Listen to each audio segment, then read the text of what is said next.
especially to my colleagues, Senator Murray and Heinrich, for joining us today. Now, over the past few months, can we have some quiet? Thank you. Over the past few months, the Senate appropriations process has been a shining example of how things should work in Washington. These times are divided. There are closely divided chambers. But nevertheless, under the phenomenal leadership of Appropriation Chair Patty Murray and Vice Chair Collins, all 12 appropriations bills have been reported out of committee. This month, one of the top Senate priorities will be to keep the government open beyond the September 30th deadline. Both parties in both chambers are going to have to work together in a bipartisan way to avoid a shutdown. That is obvious. It may not be obvious to 30 crazy people in the far right of the Republican House, but it's obvious to everyone else. They can't just have it their way. I implore my Republican colleagues to follow our lead. Recognize that time is short to keep the government open. The only way to avoid a shutdown is through bipartisanship.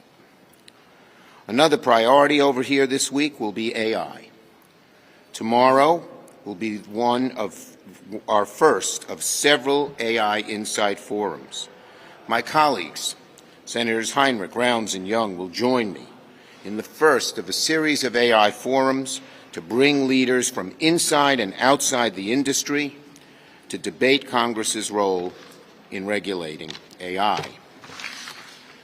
We'll have a balanced and diverse group at the table, not just those from tech, but AI experts and ethicists who spent years researching and advancing the technology. We'll have organizations representing labor and civil rights, the world of academia, defense, and so much more. So in terms of the people who are going to be critical of the big companies, it's not just some folks from the outside. It's going to be some of the best experts from the inside who have done that as well. All these groups together in one room, talking about why Congress must act, what questions to ask, and how to build a broad consensus for safe innovation is very exciting. And I think our members are going to very much learn a great deal from these forums. Because AI innovation must be the North Star in all we do. I'm talking about innovation in two ways.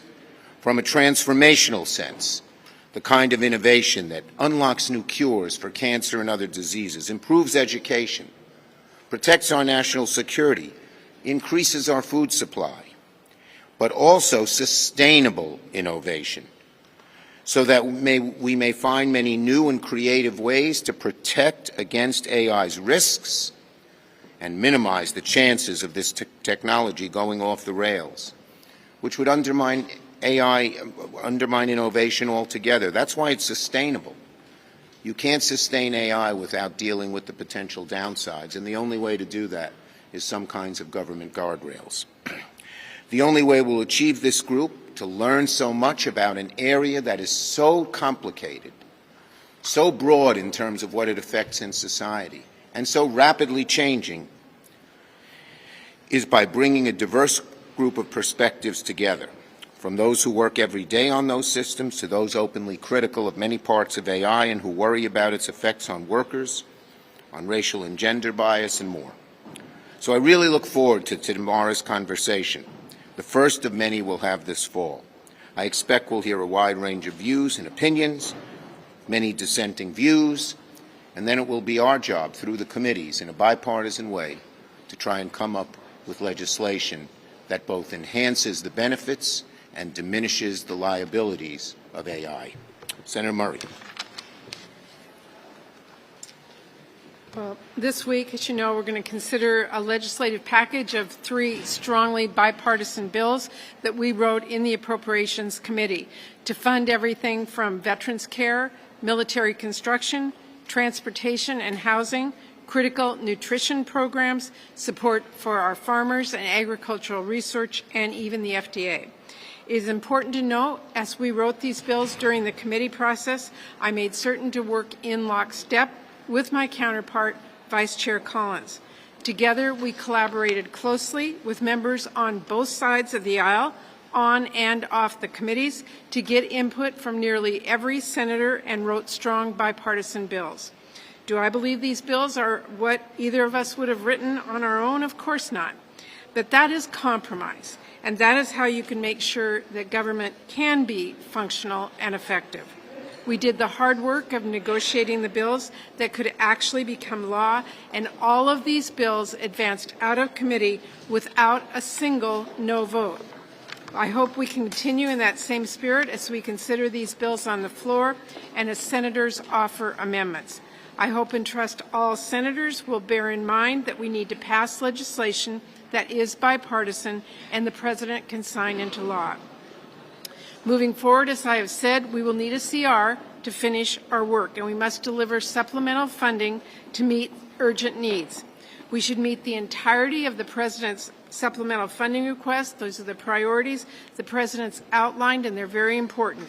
We need to make sure that we can help our communities around the country rebuild and recover from disasters. We have to make sure that the administration has the resources it needs to stop the flow of fentanyl.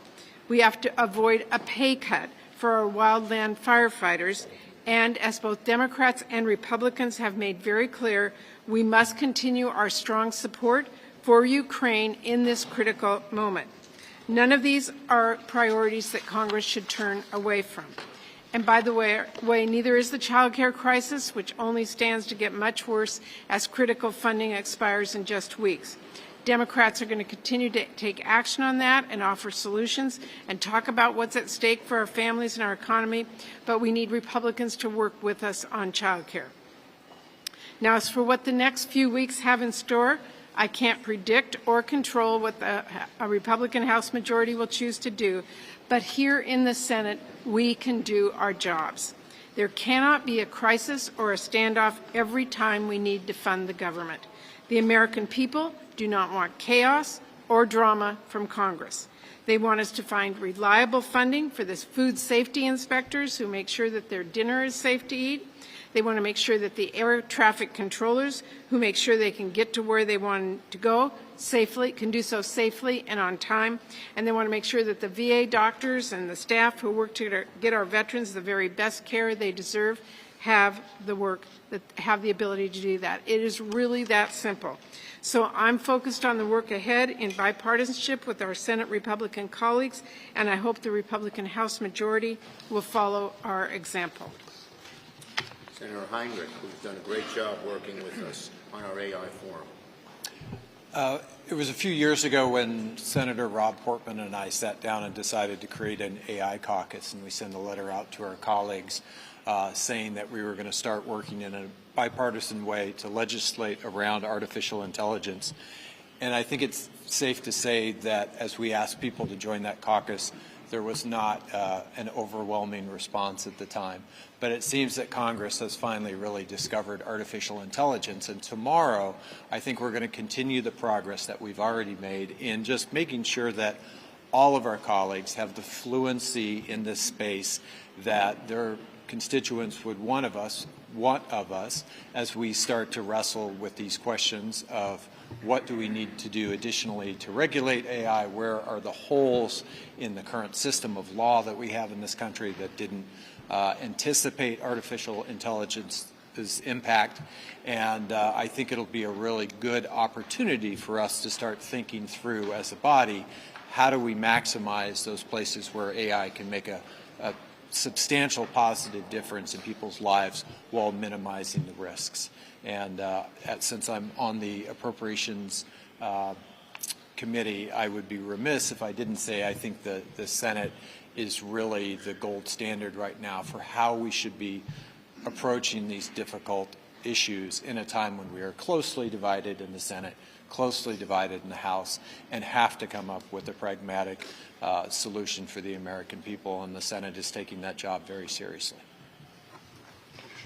Ready for your questions. Mr.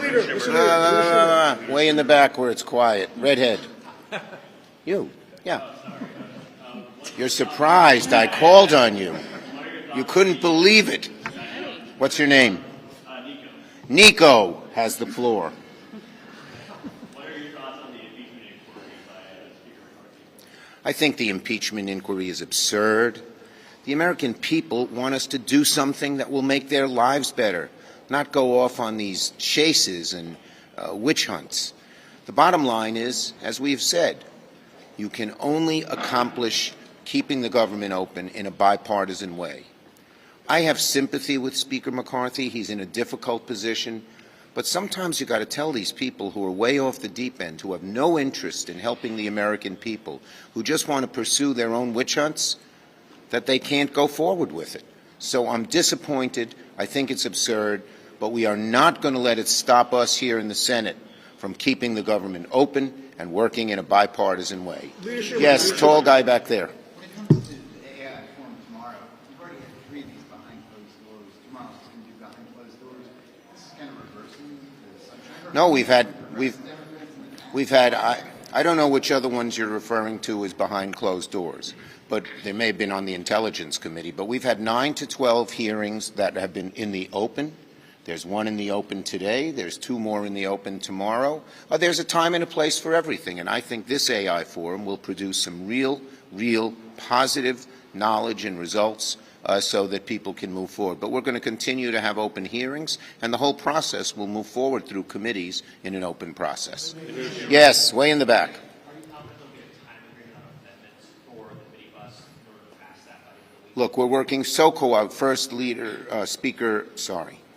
Chairman Murray and Vice Chairman Collins are working in a great way together. Leader McConnell and I are working in a great way together.